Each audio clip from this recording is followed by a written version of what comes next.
Buit Guyon, and welcome to Wachari Nation Building Monday Live.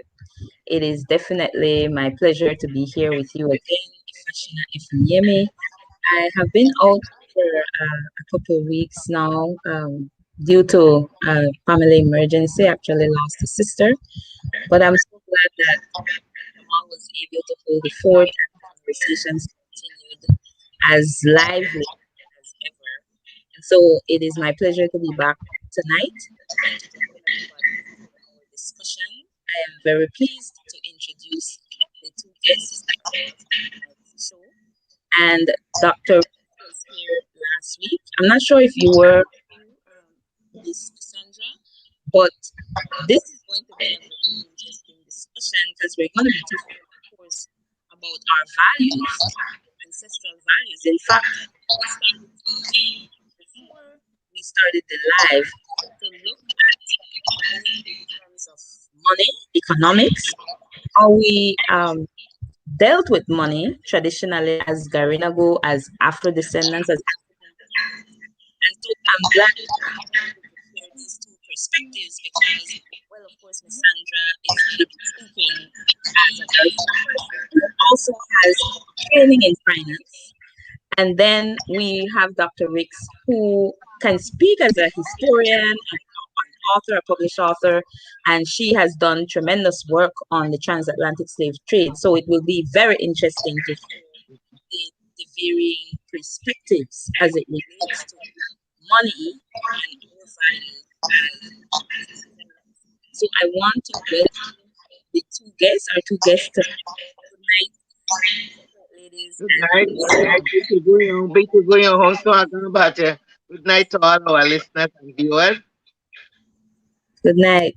Dr. Ricks, welcome again. Thank you. Thank you for having me. It's a pleasure to be here. Yes, I am so glad. I'm excited about this discussion. So let's dive right in, right? So we're talking about money. And there are two, of course, perspectives to look at.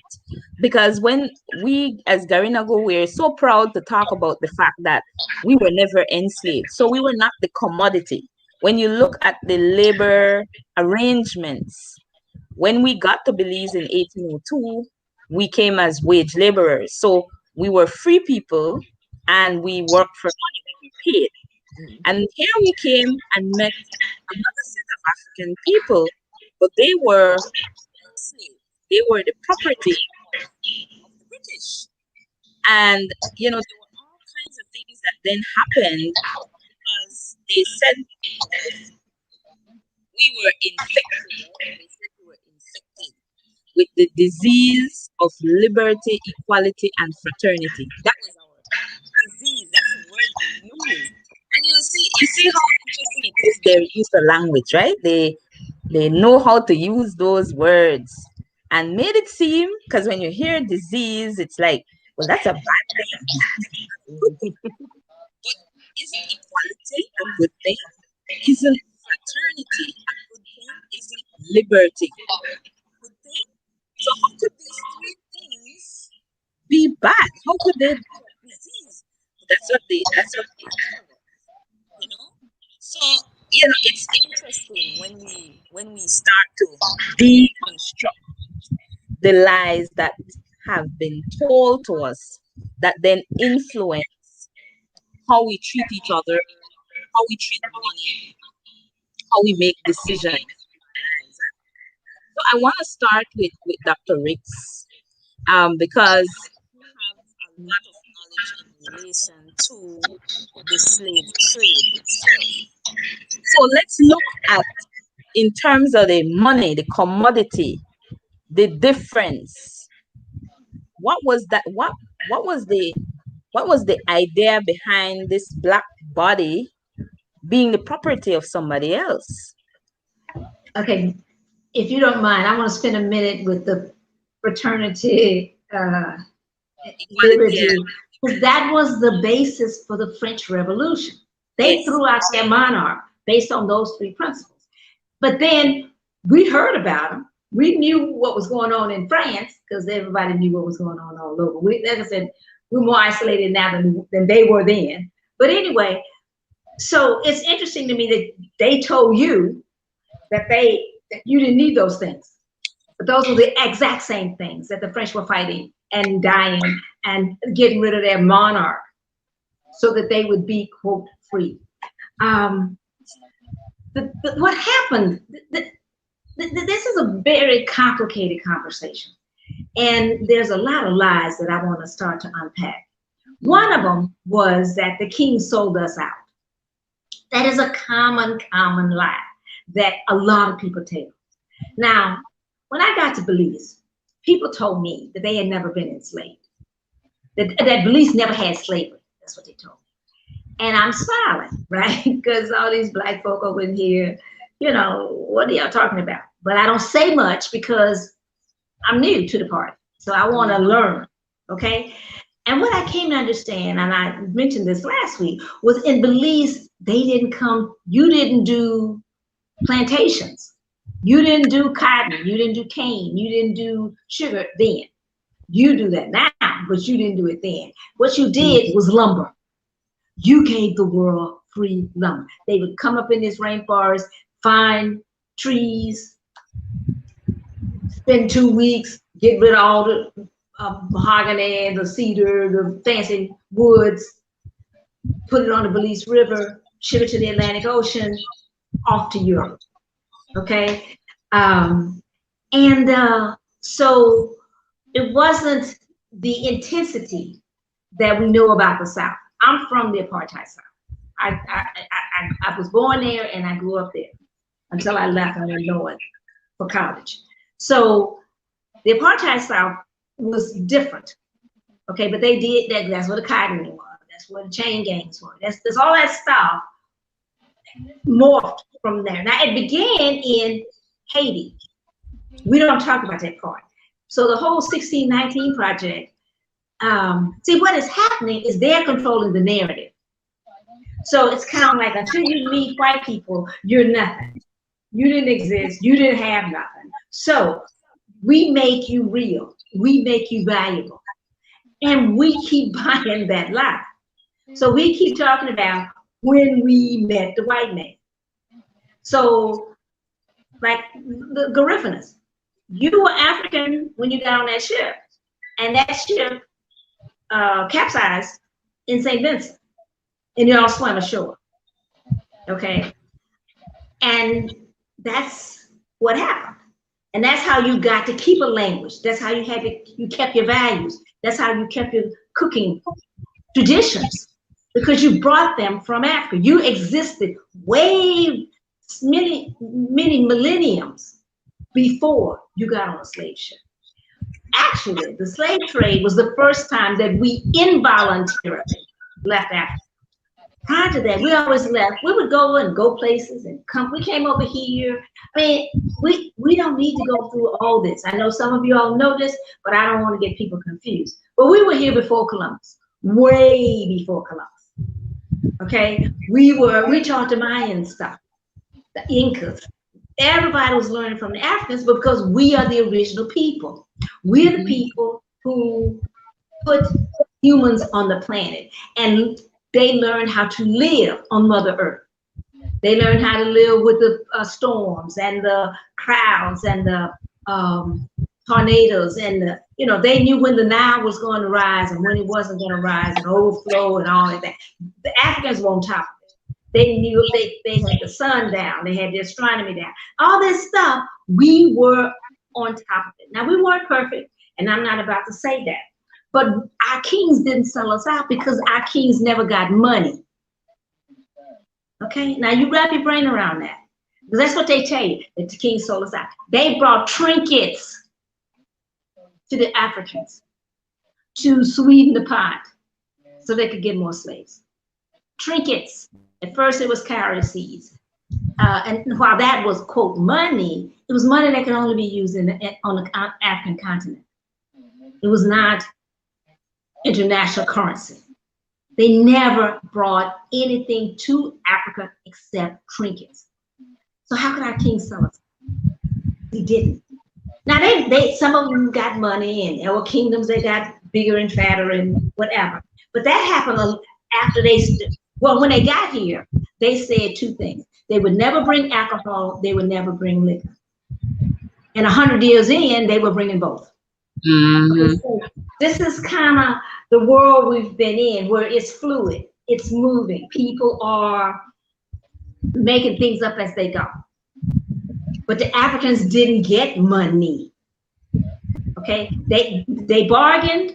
They wanted good cloth. They had taste. They knew what they were looking at, and sometimes they would walk away from the deal knowing that they had gotten ripped off. Or sometimes the Mm-hmm. Europeans would walk from the deal knowing that they got ripped off. It was a negotiation. Some said no, and then when they died, their children said yes. All kinds of stuff. This went on for 450 years. So anything you think you know, expand on it. Because it didn't go on for 10 years, 20 years, 150 years. No, 450 plus years. And it's still going on. So what you're talking about, when you got here and you start making wages is the new slavery. Debt is the new slavery. They didn't tell us that part. Because slavery now ain't about color. It's not about color at all. But we ain't got the memo, so we keep talking about ourselves as enslaved, when in fact, everybody on planet Earth who has a credit card, everybody who's got a mortgage, everybody who's got a car loan, whatever you got. And there are very few people who don't.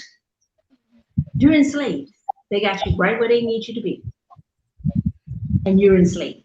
And that's what's really going on. You got to follow the money. You got to know how they think about commodities. Right now, we're all commodities. That is such an interesting perspective you've brought there, and I think it's quite appropriate to bring in Miss Sandra now, because when it comes to money, right? Nobody would think, oh, well, if I have a credit card, I have more than one credit card, I can go and get a loan. Then things are happening for me. So let's fix that, Miss Sandra. How is it that one can be enslaved by having a credit card and buying all these commodities and owing for them? No, that is definitely financial enslavement, because these credit cards do not make you rich, nor does it make you any richer. Before accepting a credit card, you should look at the interest. While you have the money, you could use it, but it's not yours. It comes with a cost. And sometimes that's interest you can save. That's money you can save for something else. The other thing with credit card, if you have a credit card, it's best you just pay that off as quick as possible. Because the more you delay payment, it's more interest that you're paying out. And most of the time when you have the cards, you don't buy things that you need. It's not a necessity. And that's where we would go wrong most of the time. We spend, we don't prepare budgets, we don't prioritize and look at our prior and check what's our priority, but we get into all this spending and create a huge debt. And debt has to be paid. And if you don't pay, then they will come after you to take something that you have, because the bank will not lose. So when you pay back that credit card debt, you're paying the debt, the interest, insurance, you're paying a whole heap of things that will not be beneficial to you. And then that comes to business people. Most business people would pay with credit cards. But for us, I would say if you manage your business well, you would not need to go into that debt. But you need to manage the financial affairs of your business as prudent as possible. Most of us have business and we really don't account properly. You don't even need to go into an expensive ledger. You can just use a book that you can rule, and you take track of all your activities for that day. You have one for your revenue, one for your expenses. You start basic, right? When you take money from that draw, you should take note of that too, because that's money that you're taking from the business. And at the end of the day, the business need to pay you. But if you just take out money at like that, then you don't know what you're being paid because it's not recorded. Mhm. And you find that that's when you go and you borrow and you borrow and you don't know what your business is worth. Well, how do you respond to, because people have this notion that you have to owe to own. You have to owe to own. So there is this mindset that you can't get away from borrowing. So what's the advice? How do you answer back to that notion that you have to owe to own? Well, that notion that you have to owe to own is for people when you don't have the capital and you want to own a business. But what some people do, you start from being employed. So you're earning, you're working for somebody who pay you and you save until you could come up with the capital that you need. But for some people, that will take a while, Mhm, right? It mhm, will take a while for you to raise that money. So you go and you make a loan and you borrow to start your business. But it's not, borrowing is not automatic. You don't automatically get that money. You understand? mhm. You have to have, you have to put some collateral because your business is not up and running. So you really don't have to owe to own. You can just manage what you have properly and be patient and you save, and as soon and you can start with little at a time to start that business. Mhm. You don't start the business big, you can start small, but from that small business, you're accounting, right? You're going at it, right? You have to make sure you keep all your source documents, you record everything, and you just go mean, you live mean for that while. Well, I want to bring in Dr. Ricks because she seemed to have wanted to add in something as you were speaking. So go ahead, Dr. Ricks. Couple things. Credit got started with the transatlantic slave trade. The owners, the plantation owners, bought the slaves on credit. Now, they didn't Mm, understand what they were doing, but they would have to make quarterly interest payments. So you hear the stories about the, the plantation owner would sell a slave. And what I came to understand was that the banker would show up at the end of the quarter. Now, you know, they don't know about quarters and all this. All this stuff is brand new. So they would show up and they say, you owe $400.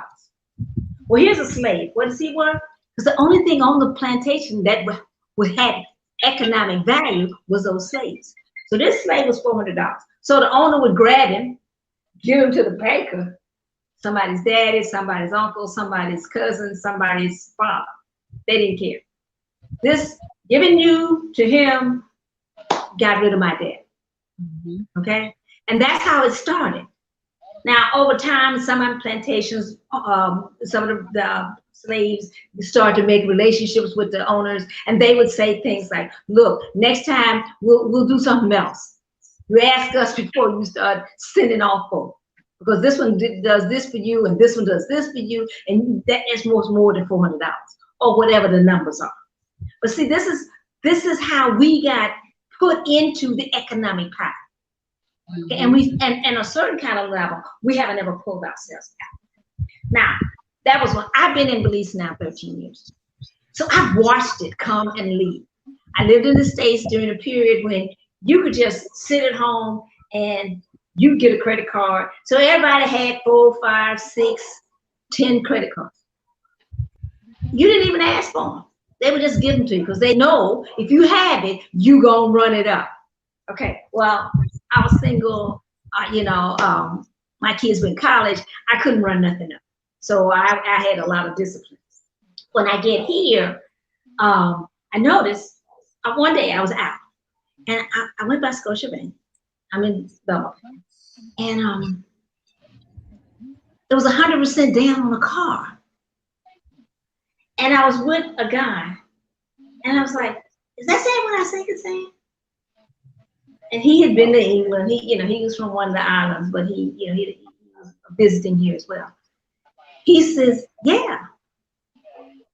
I said, "Wow, that's an evil."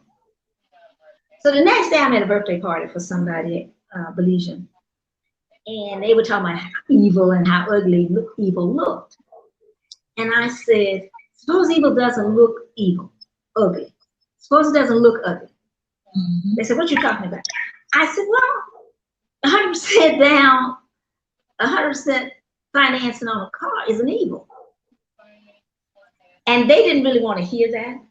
They were just happy that that kind of credit had arrived in Belize. But I knew it was problematic. Mm-hmm.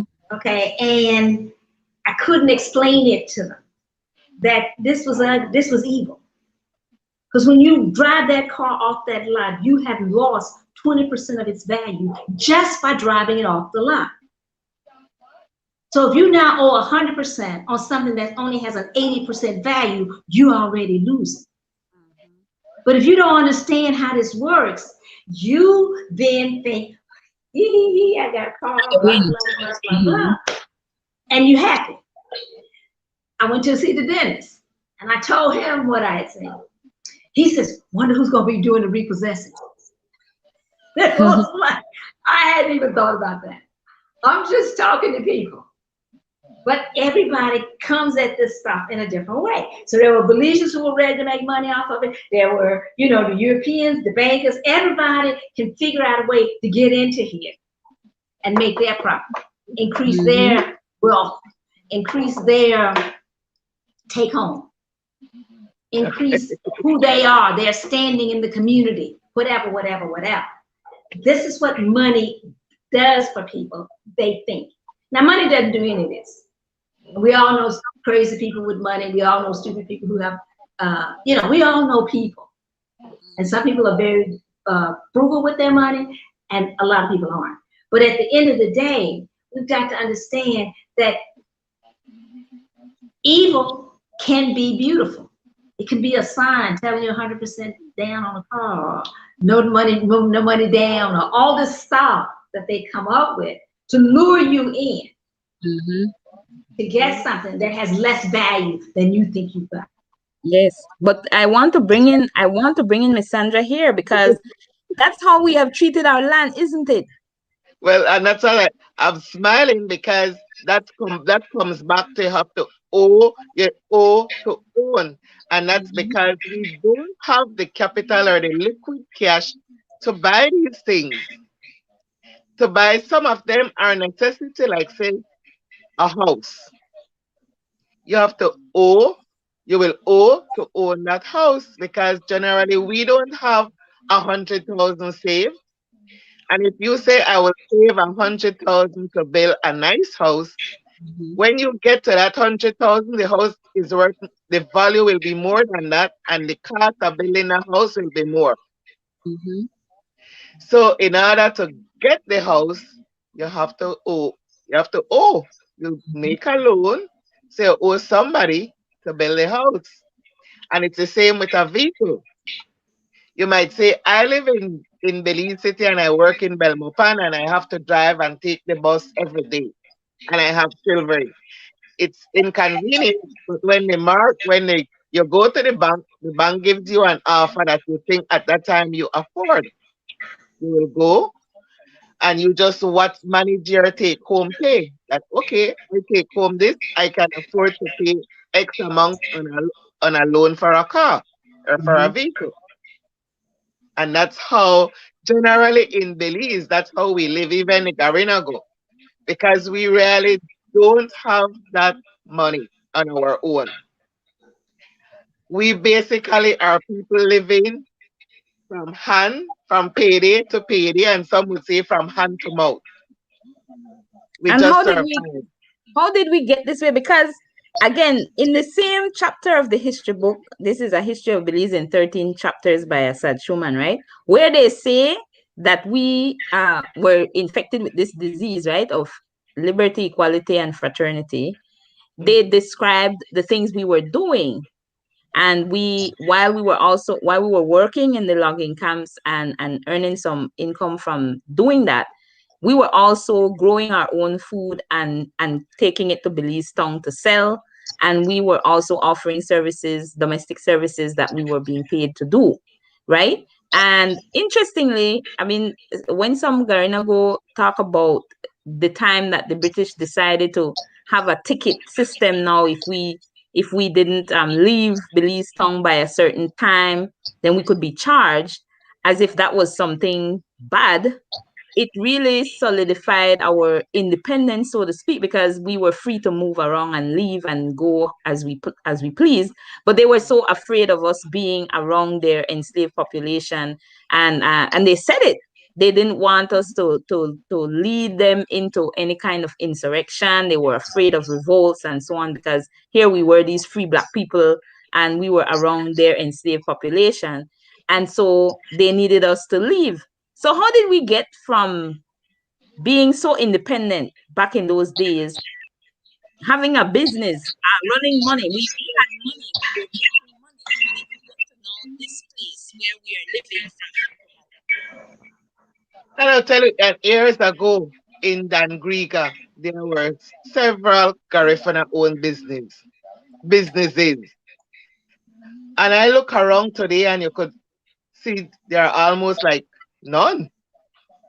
Mhm. If there is one, then that's good.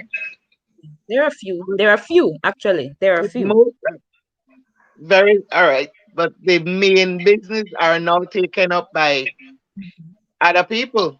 When Yes. these were Garifuna owned establishments, then I say, what went wrong?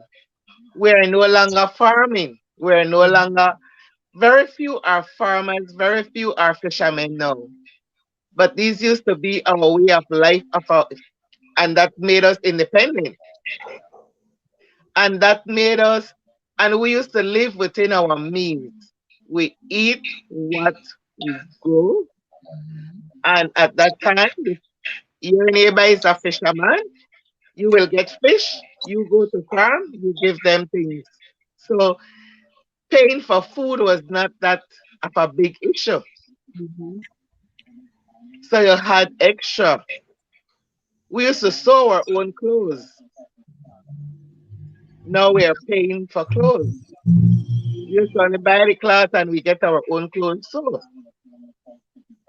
these things are, we are not doing these things anymore. So we lose our independence to become independent, and it went slowly that we move from the farm. I mean, some elderly people would say, oh, you're educated. So they look at education and farming as different. So that when you have a high school diploma, then you don't want to go to the farm, you don't want to go to fishing, which was very, very bad. Now we are going back as we need to go back to the farm. We need to have food security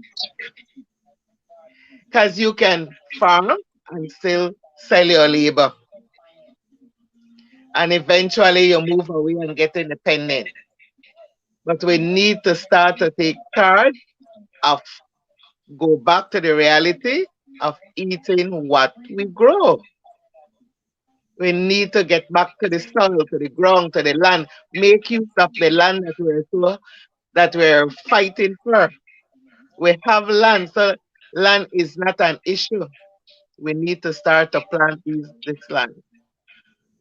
So And let's that's where our wealth will start from. but so we need to tackle the miseducation that caused us to move away from the land, because suddenly we stop seeing the value in the land and the value in working the land for ourselves. So we don't seem to have any qualms going and working for somebody else and laboring for Hmm. hours for somebody else to enrich somebody else. But then we somehow have an issue with working for ourselves, going to the land and toiling over that land. How did that happen? I see you again, Dr. Ricks. I know you want to jump in here.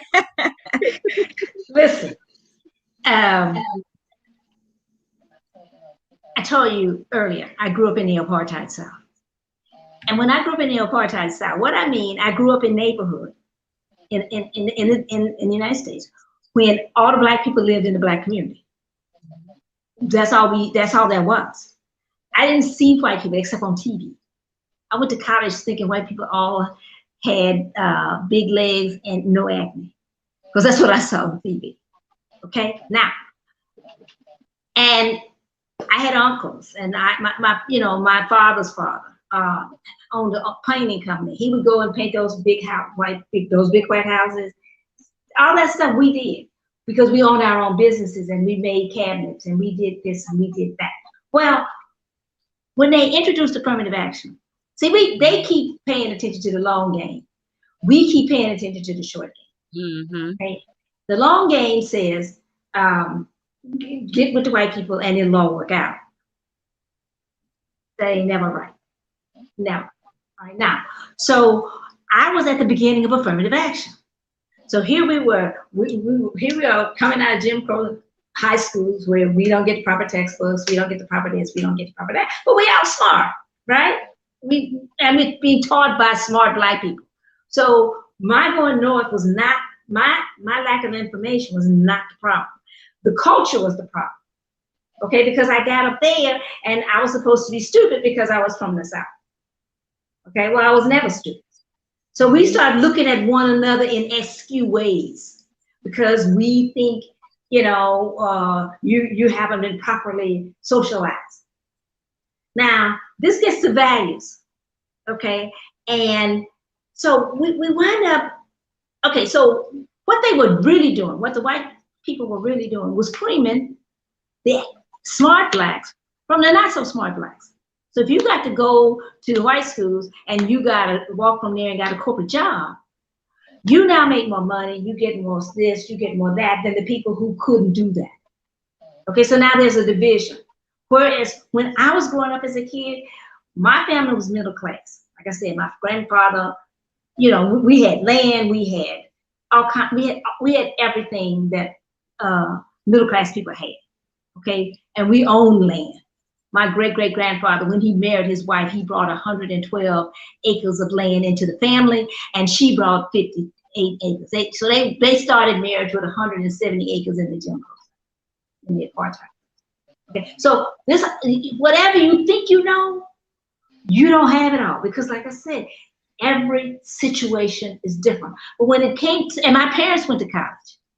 So I'm second generation college. I'm not first generation. My parents went to college, but they went to historical black colleges. But I'm the first one that goes to the white college, okay? And so that makes its own negativity, its own challenges, its own situation. And so right now, the middle and upper income black folk in the States have no idea what's going on with the poor whites. Whereas when I was a kid, the poor kids lived down the street. The middle class people lived in the middle of the block. We had the bigger houses. We got TV first. We let the other kids came in and watched TV with us, whatever. And then, because we jumped rope with them. They were our friends.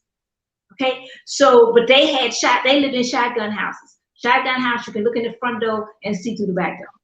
Okay, so poor poverty was not the enemy. It was not a problem. They were people. We took them to church. We, shared clothes with them. We did stuff together, so they were real to us. We didn't have to make it up or get it from the 6 o'clock news. So by separating and dividing us continually, we now don't know much about what's going on at the bottom. And we're climbing out, and they have no idea what's going on with us.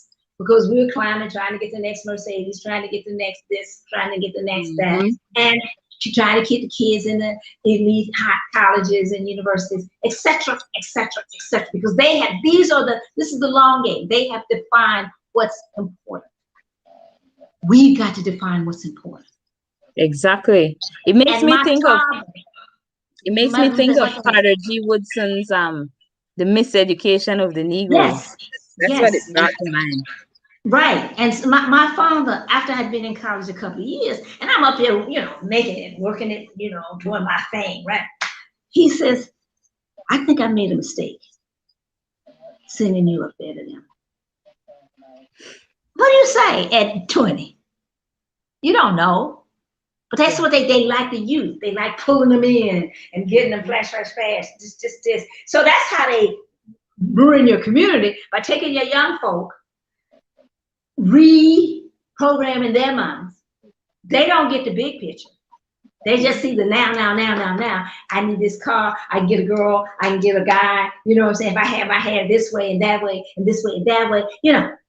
All this is money. Every penny of it is money. And that's how we lose control of our communities. And it's by design, y'all.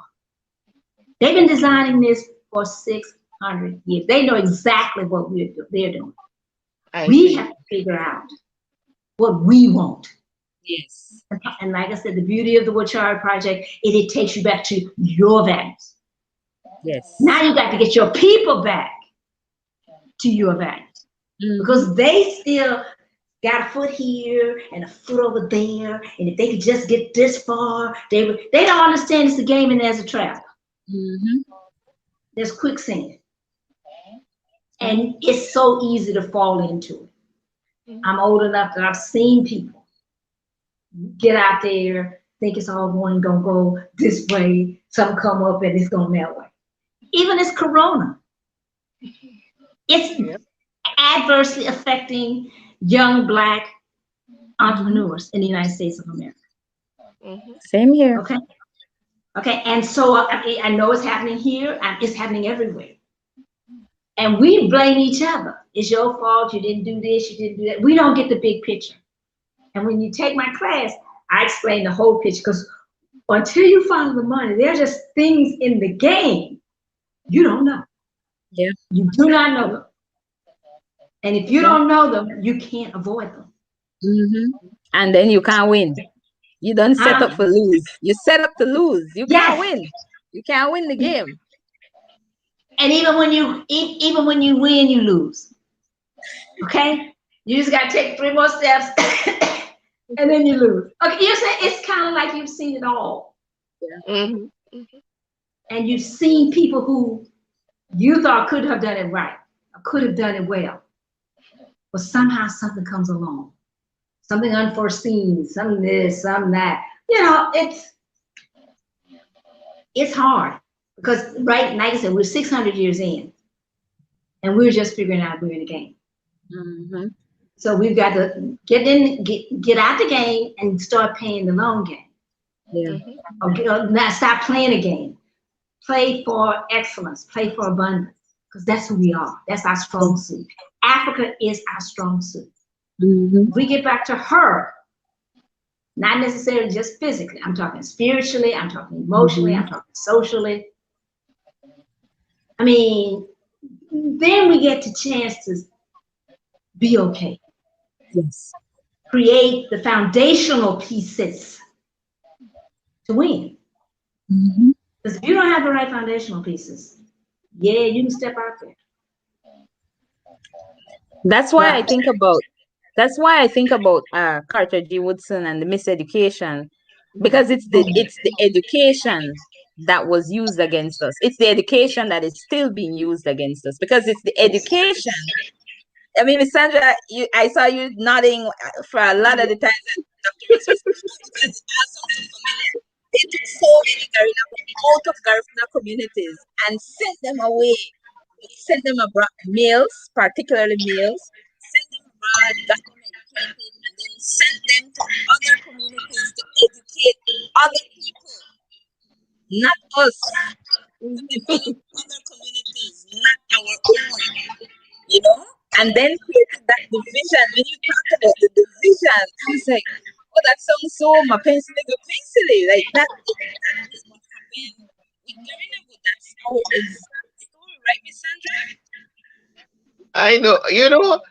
I'm listening and I could see. When I was younger, it, going to school in my younger days at when I was in primary school.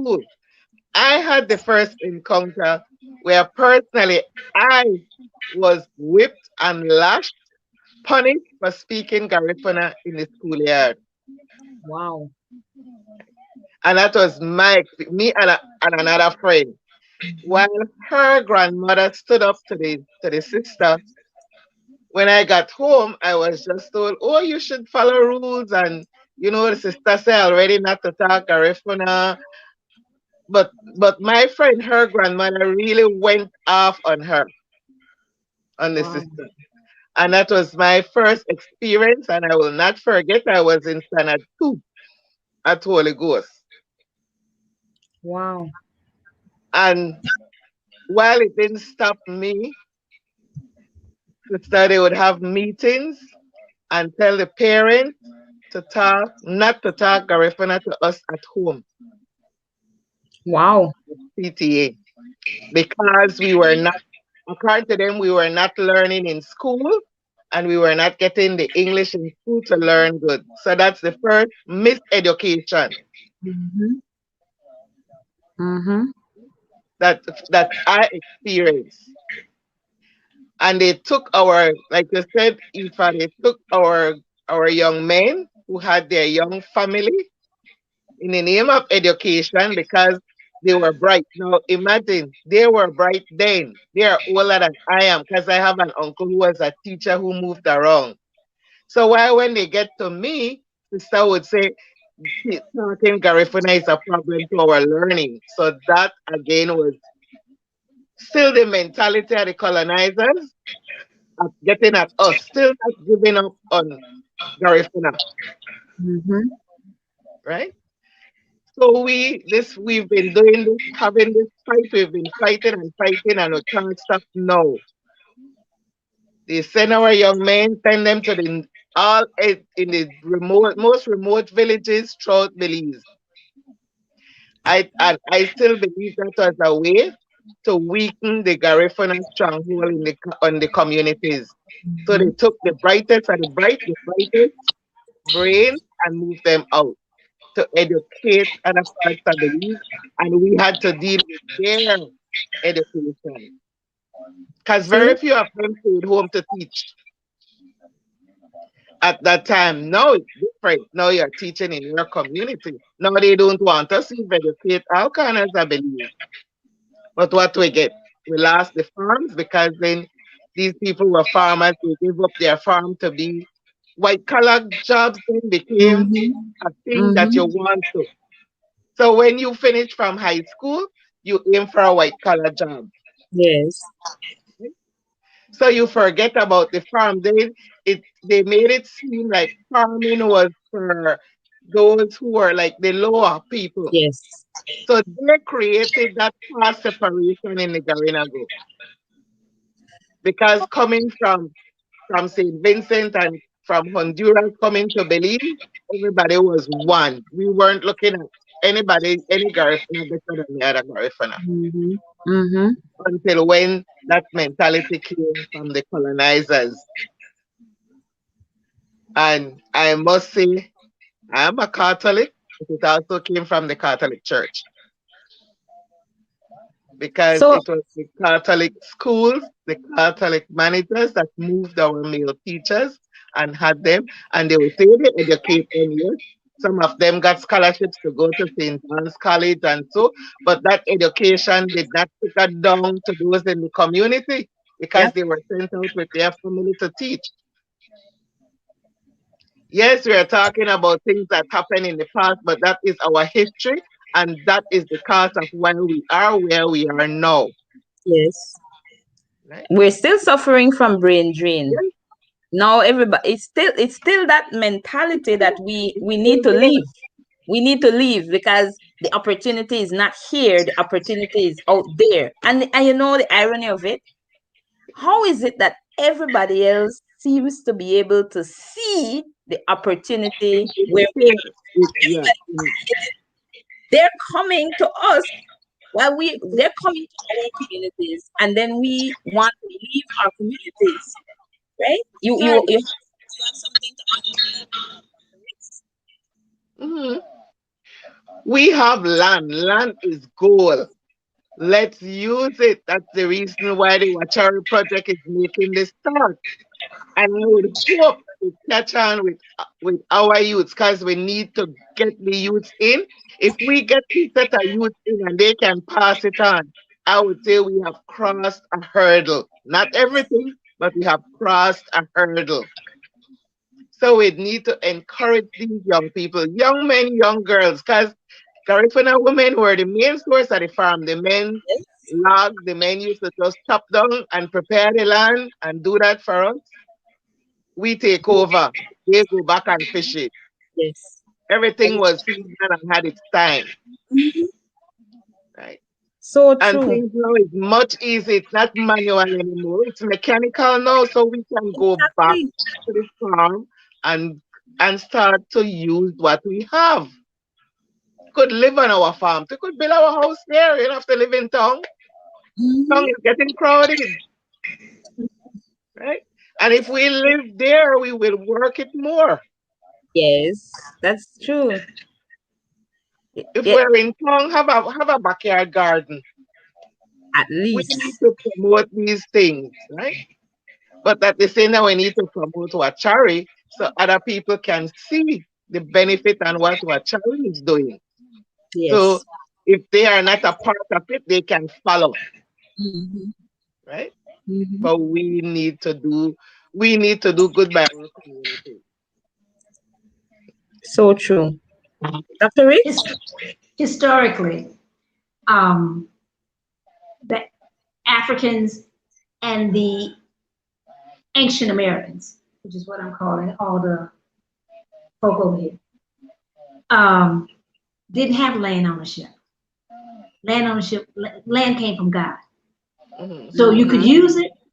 You could use it as long as you needed to. You and your family. You could expand. You could do this and bring people in and all like that. All that was going on, but nobody owned the land. Hmm. So we didn't even get to land ownership until we got in the slave trade. And because they came with surveyors and they came with all this measurement and this and that and that and this. And the truth of the matter is, for many of us, we still don't really understand it. Okay, we know we know the posts and we know stuff like that. But at the end of the day, there's a lot of basics that got lost as people were moved around, as people were sent to school, um, as people, because even the Mayans, I'm sure they're not farming the way they farmed 600 years ago. Okay, Hmm. we need to go back to some of that stuff because that was the stuff that worked. This monocropping, this um, stuff that they have taught us is only good because when you're sending market things out to market. But you got to have 100 acres of land to make that work, to get the numbers to line up and to have the Hmm. buy and all like that. That's not necessarily for us And because it's people not good don't for own the 100 environment. acres, huh? And it's What not did good you for say? the environment. It's not good for the environment. Well, and that's another thing. See, there's all this that we don't know. When I was doing this work, one of the things I learned is like if you grew tobacco, okay, having slaves meant that you use land in a highly toxic, intensive way. And after about 4 or 5 years of growing tobacco, or corn, tobacco, corn, or whatever your rotation was, the land was dead.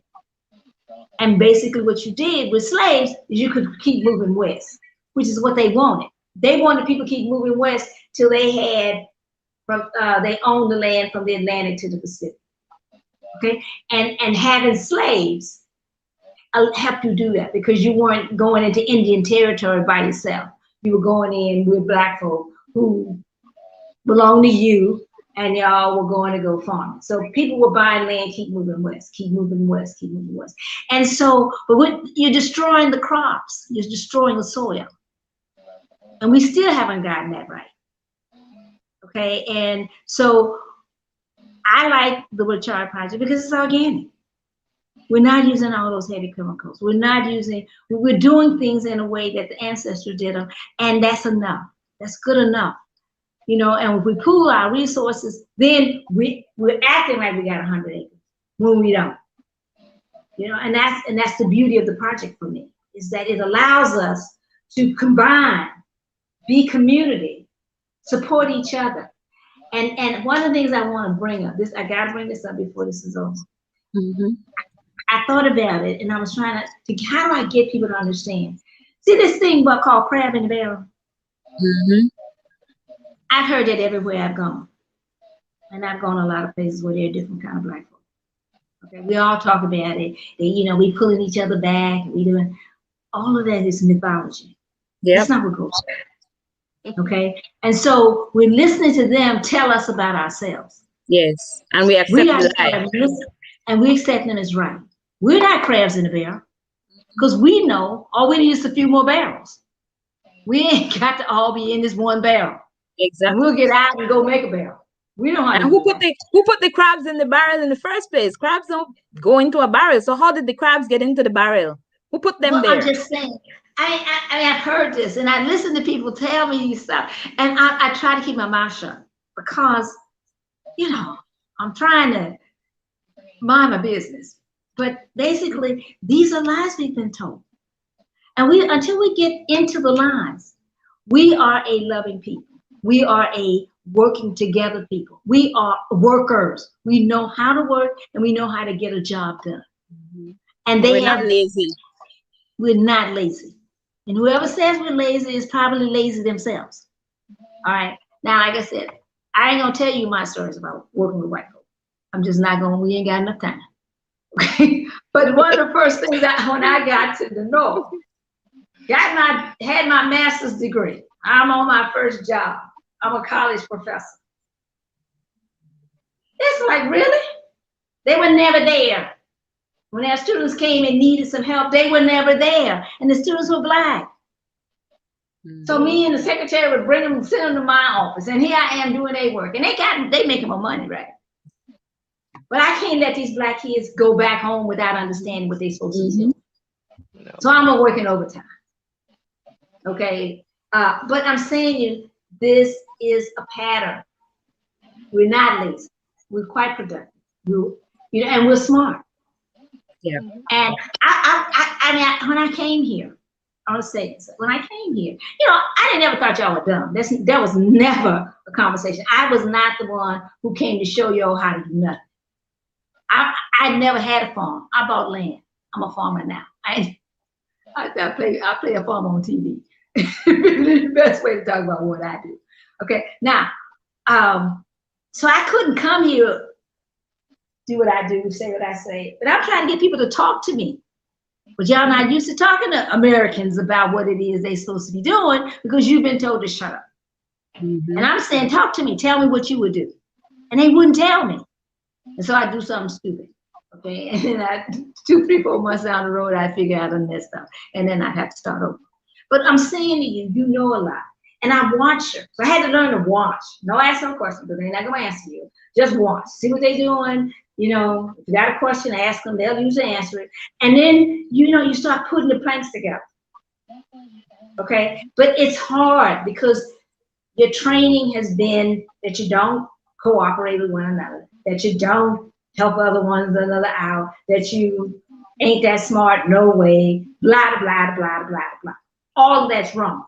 Mm-hmm. All of it. Not some of it, all of it. You may not be smart in what I'm smart in, but you're smart in something. Yes. And we got to figure out what your smart is, because you're going to contribute here somehow. Mm-hmm. And you want to. You really want to. I've never met anybody anywhere on planet Earth, I guess I taught for 30 years, where they didn't want to contribute. People want to. Now the savages might not, but that's another story. Exactly. The real savages. Everybody has their strength in something. Mm-hmm. And we need to find Everybody what has their that strength is and capitalize on it. Correct. Yes. Now, when you think about it earlier, when as a young lady growing up again in Dangrija, we used to work as a team or as a group. When my grandmother would do her cassava bread, go to the farm, it was a 2 days process, but the neighbors would help. Was And a they don't ask collective. for pay. But when the cassava bread, after the cassava bread is baked, you'll be sent, give this to this neighbor, to that neighbor, this one help, you give to that neighbor. Right. It was collective and we trusted each other. So Yes. sometimes I sit and I say, when did things change? When we stop trusting one another. Yeah. The The mistrust miseducation of the came Garina in. group. The Right, the mistrust miseducation. came in. And where did that start from? Right And from that within the education system again. the trust Because has when we is have the choice to foundational. be firm, we stop help the neighbor and we Mhm. start to get into other things. Then a lot of Competition. mistakes come in. Then mistrust come in when money talks come in. Yes. Yes. Now I don't want to be paid by cassava bread. I want money Mm-hmm. because cassava bread can't get me what I want. When But your that's neighbor because comes, you know, he start to charge you for the fish that you get, so you don't get fish anymore. So that bartering system that we had in that indirect bartering system with your neighbor just by living beside me and being nice with me no longer exists. Mm-hmm. Everything now becomes dollars and cents, and then we Yes. lose trust and we fight and we can't move anywhere. So we fail. Mm-hmm. Mm-hmm. And we need to look at that and to see how we can go back to that system. It had well, worked then. What is happening now is not working for us. Mm-hmm. Our youths are now into things that I mean, it's unbecoming of a Garifuna youth, but yet still our youths are there. Yep. Our ancestors are crying, crying. Mm-hmm. crying. Our ancestors are crying out for us to Yes. see where the Garifuna youth is going, especially our males and females. But you look, the males used to be the stronghold and the female the strong support. So They worked it out. we Yeah. need to They start were, to it work was it together. was We a need solid partnership. Now Yes. we could continue this conversation all night, and that's why every Monday we're going to be meeting because we definitely have to continue this conversation for sure. And you see how we only have like these small views. We're not at thousands of views, hundreds of views. We're not even at 20 views, but it's one step at a time. It right. we did not get to this acceleration overnight. So when it comes to the recreation and getting the rejuvenation and getting back upwards, it's gonna take us some time. So we just have to keep Yeah. on talking and doing and unpacking and unlearning and relearning the values. And that's the strength of Wachari. That's what nation building is all about. You gotta start from the ground It up. ta- it takes us to the land, Right. Yes, and the land is our foundation. yes, And you And can't every build a day we nation. do one person, it's good. Say it Whatever again. we need to just take it by step and we'll get there. Yes, hmm one day at a time, one step at a time.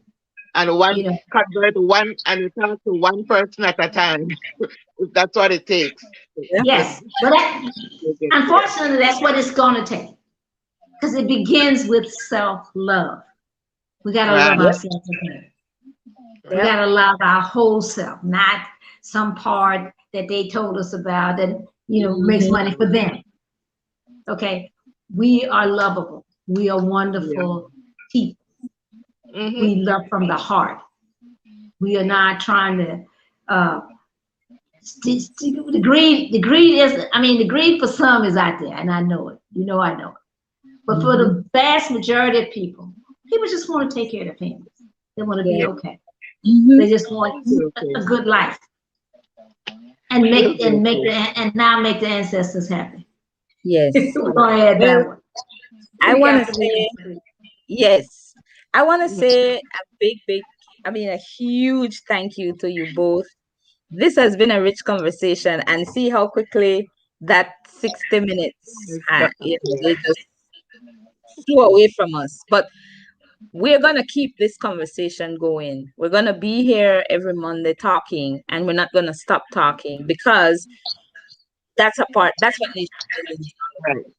You have to be consistent. You want to reap from that soil, then you have to keep tilling that soil, and you have to be doing it consistently every day. Put in Right. the time, put in the work. And that's what I see happening with Wachari. And tomorrow we have, as usual, the webinar going on, and we encourage people to tune in. It's Right. always posted right there on the page, and we just want people to join in and learn as much as they can. And we're going to have some more people come on in the future that can talk about what they've been learning and how they've been putting it into practice as well. So I mean, we have a wealth of knowledge here in Wachari, and it's gonna definitely grow into a very powerful, abundant space of growth and prosperity. Because that's what we come from, that's what we deserve. And we're gonna get it because we're ours to have. We were made to We have think it. that will come from us. Mm-hmm. Yes. So thank you again, all You're to, welcome. to both And of you and to our viewers, and we'll be back again next week. next week. Thank you and good night. Be to go, Be the Thank lahar you. go. Sorry, mate. All Bye right. bye. Bye. Bye bye.